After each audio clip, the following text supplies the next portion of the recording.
श्री गुरुवे नमः। मित्रों, आज हम इस वीडियो में संसार में यमराज के विषय में चर्चा करेंगे।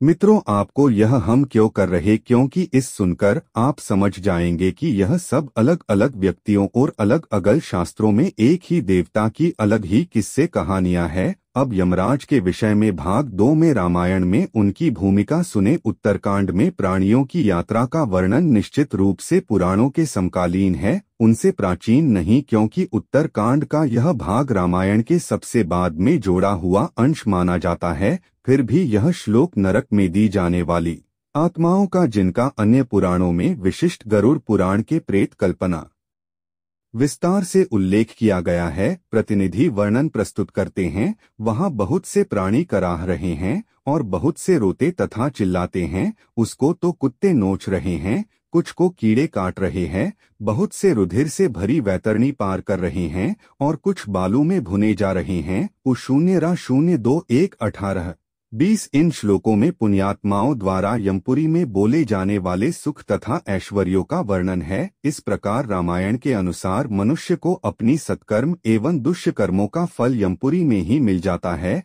तो यहाँ यह प्रश्न उठता है, किस पृथ्वी लोक पर जीव क्या करने के लिए आता है? जब नर्क और स्वर्ग किसी और लोक में हैं, तो इस मृत्युलोक का क्या रहस्य है? महाभारत के युद्ध यमराज के अवतार हैं और इन्हें प्राणियों को दंड स्वरूप कष्ट देने पर भी पाप नहीं लगता। पुराणों में और भी बहुत सी कथाएं, जैसे भगवान कृष्ण संयमनी जाकर अपने गुरु संदीपनी के पुत्र को यम से मांग करते हैं। यम की कल्पना एक काले एवं भयंकर शरीर वाले पुरुष के रूप में की गई है, परंतु वे पीताम्बर तथा सोने के आभूषण धारण किए रहते हैं। उनके एक हाथ में कालपाश है, जिससे वे प्राणियों के सूक्ष्म शरीर को मानते हैं, और दूसरे हाथ में मुद्गर की आकृति का दंड है, जो राजत्व सूचक है। उनका वाहन महिष है तथा काल और मृत्यु नामक उनके 2 परिचर हैं।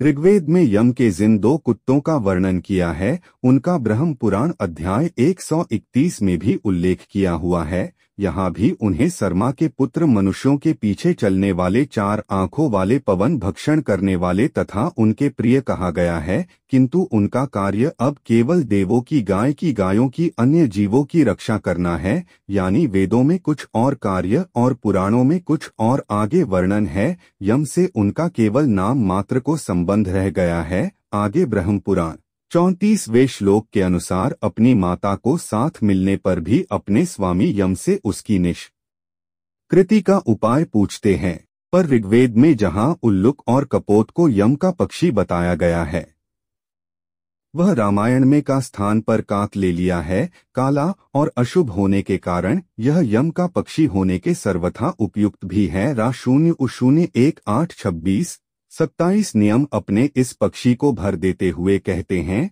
कि जिस प्रकार मैं अन्य प्राणियों को विविध रोगों से पीड़ित करता हूँ, उस प्रकार तुम्हें नहीं करूँगा। मेरे वर से तुम्हें मृत्यु का भय भी नहीं रहेगा। आज भी लोक विश्वास है कि कौवा रूम कभी नहीं मरता, उसकी मृत्यु तभी होती है जब कोई उसकी हत्या कर डाले। पितरों का यम से संबंध होने के कारण अगर यह वीडियो आपको अच्छी लगी हो तो लाइक शेयर करें और चैनल को सब्सक्राइब करें। धन्यवाद।